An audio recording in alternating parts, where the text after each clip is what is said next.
welcome to Fifth House Divination. My name is Kirsty and today I'm just going to do a really quick flip through for you of a new deck that I've bought. My latest deck is this Heaven and Earth Tarot by Sephiroth.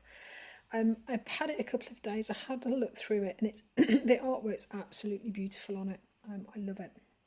So just quickly then, so this is the deck. I've seen this deck in two formats. One comes with a larger book, one comes with the standard tarot size deck and the little booklet that comes with it. So this is the one where the box is the size of the tarot.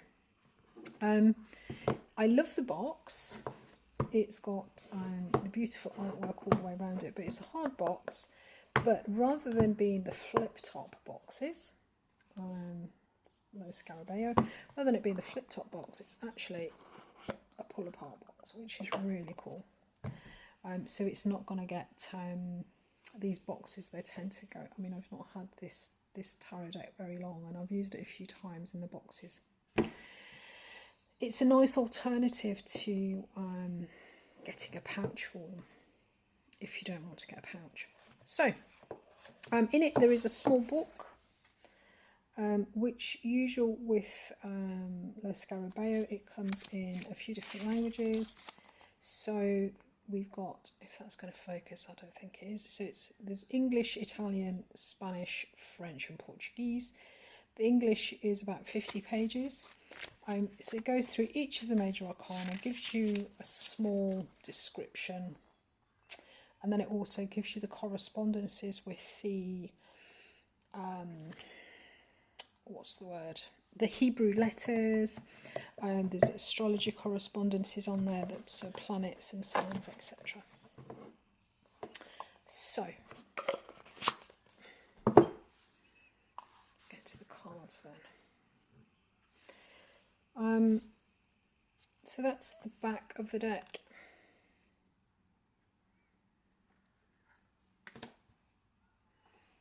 Okay, so the one thing I did notice is that the text is not, I mean, it's really not showing up very well at all on camera. And while you can see it when it's in person, it is something that you do need to kind of look at. It's not as clear as a lot of the other decks. The text on a lot of the decks that you get, it's very sort of clear and printed. I think because of the script and the background colour, it's maybe not the easiest to see.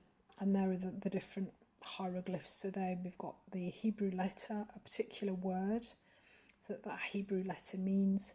We've got the symbol for the element, so earth, air, fire, water, and then on this side we've got the astrological symbol and a planet.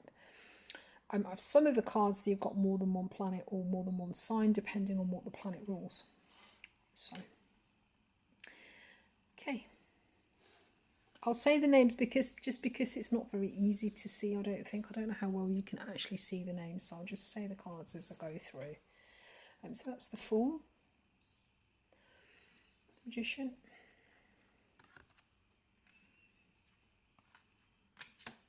High Priestess, Empress, Emperor, Hierophant, Lovers, Chariot, love that card, that's so beautiful. Strength, the Hermit, Wheel of Fortune, Justice,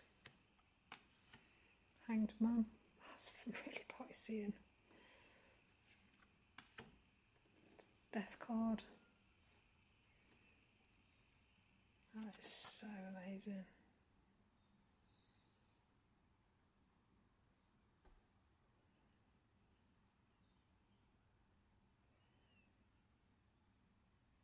So we've got the symbol for Scorpio and then Mars and Pluto on this side. They're the planets that Scorpio is associated with. Mars is the modern ruler and Pluto is the modern ruler and Mars is the ancient ruler of Scorpio. Temperance, the Devil, oh, look at this. Look at him, he's quite scary, ferocious.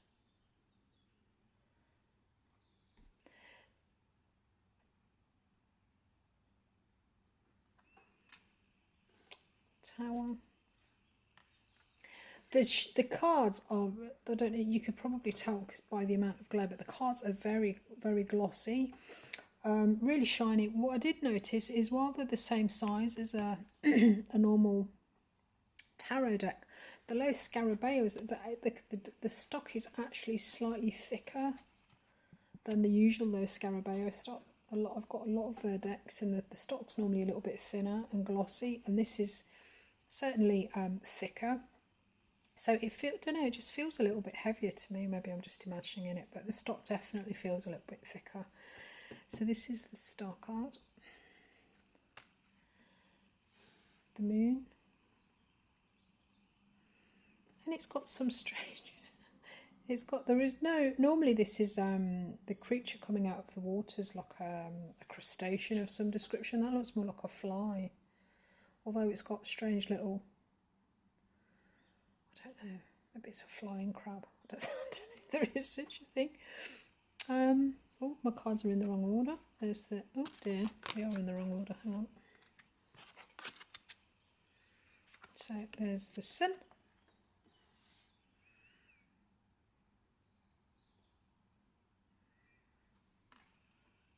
And justice. And the world card.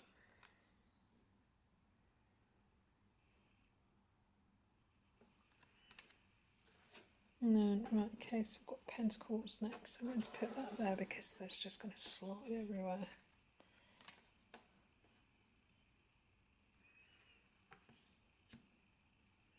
And these are numbered 1 to 10, as you'd expect. 4, 5. On the pip cards, so these numbered cards, there is a phrase. So material trouble for the 5 of Pentacles.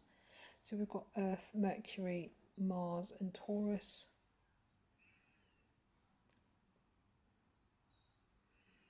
So we've got the 5. So that's the thing with the pip cards. The name isn't on there. So it's a 5, and then you really need to look at the diagram to see what the suit is. I mean, it's obvious, but it's not. The name isn't written. So again, I think this is maybe not for somebody who is just, completely new to tarot. Absolutely beautiful deck. I think once you know what the cards are, then I think this deck wouldn't represent any kind of issues for you. So yeah, so that's the 5 of Pentacles. 6, 7, 8. So it's following the pictures follow mostly the Rider-Waite. There is a little bit of Thoth in there, I feel, but it's mostly Rider-Waite style depictions. That's the 10 of Pentacles. The Princess of Pentacles. So with the court cards then, they've got the symbol, the element symbol. And so she is representative of Earth. And then what I found interesting is with the Prince, the Queen and the King. So you've got the Earth symbol. See if that's going to focus. Are you going to focus?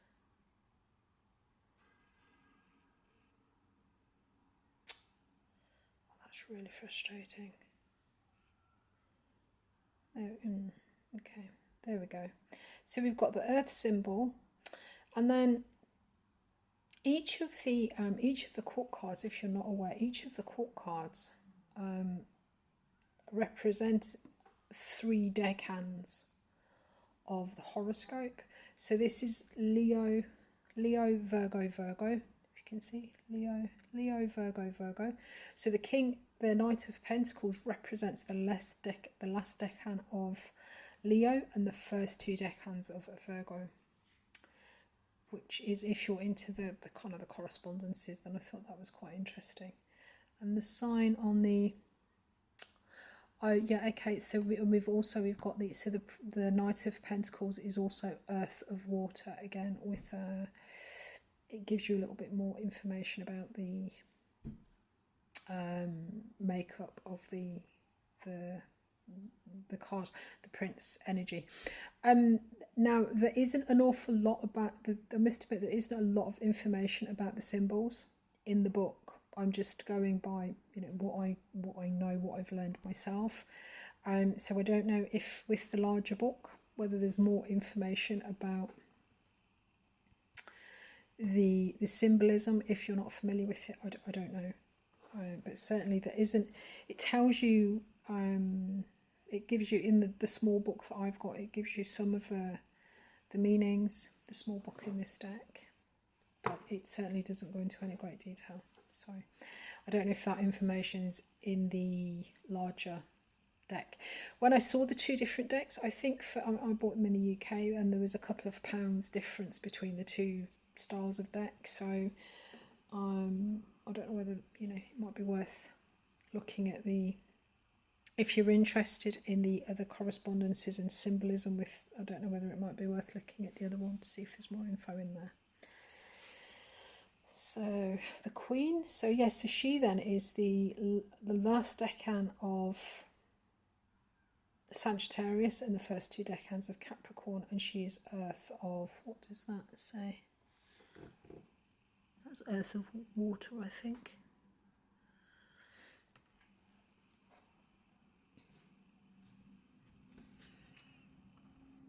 King of Pentacles. And then onto the Cups.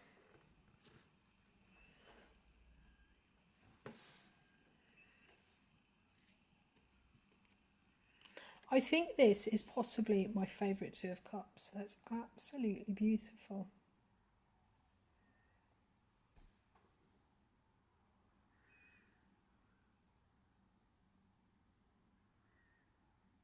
So we've got Venus in Cancer.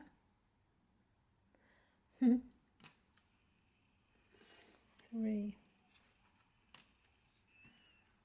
4, 5, 6, 7, 8, 9, 10.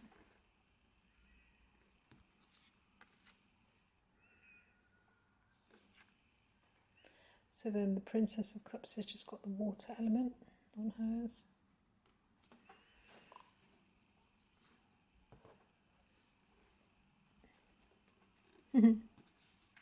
There's that flying creature again. I don't know what that is meant to be. Maybe if someone knows what it is, you can write it in the comments. But it looks like a crustacean with wings of some description.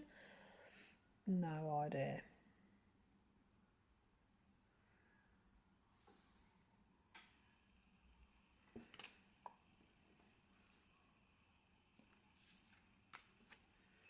King of Cups. And then Swords.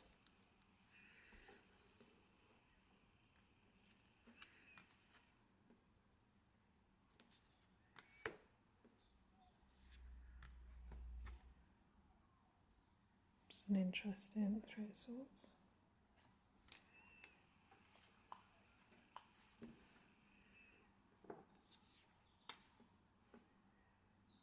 Five, 6, 7, 8, 9, 10.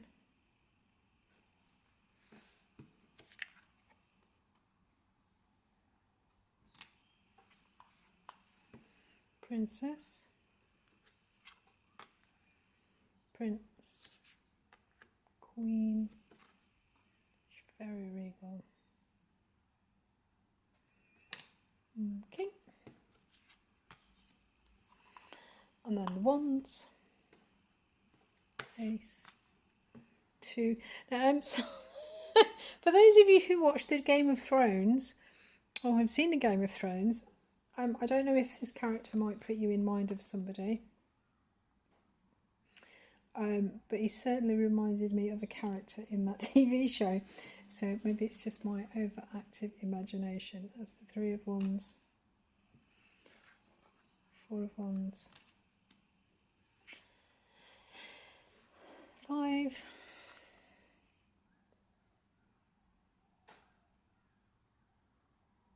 really interesting. We've got Mars in there. This looks like the North Node symbol, but I'm not sure what that's Saturn there. That looks like Saturn, but so we've got Saturn actually, yeah. Ah, so Saturn and Mars, Leo and fire. So I think this is linking the cards to the planets in the signs. So, but I'm not sure, because as I say, there isn't an awful lot of information about the correspondences in this little book, in this deck.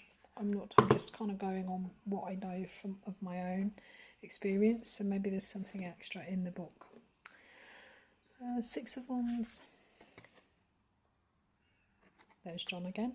Seven of Wands. Look, Jon Snow. Eight of Wands. Now this is where I thought he really looked like him. Nine of Wands. 10 of Wands. Princess. Claire's terrible. Knight. Queen. King. And then there is a background card. So I absolutely love the artwork. Not impressed with the book. Not only is there not an awful lot of information in the book about the correspondences, but also the copy of the book that I've got, there's some sort of printing error in it, and some of the pages are in the wrong place. It's as if it's all been kind of stapled together incorrectly, and some of the pages are missing. So the deck is beautiful. It's a bit slidey. It's thick cardstock, so it's a good sort of sturdy, slidey, easy to shuffle. The box is great. I love it. It's an alternative to, if you know, this box will last a lot longer if you don't want to get a pouch for your deck. Very sturdy, but I think the book really does let it down. Okay, love the deck. I'm sure you'll be seeing it on the channel if you watch any of my readings. I look forward to seeing you soon. Cheers guys, thanks for watching, bye bye.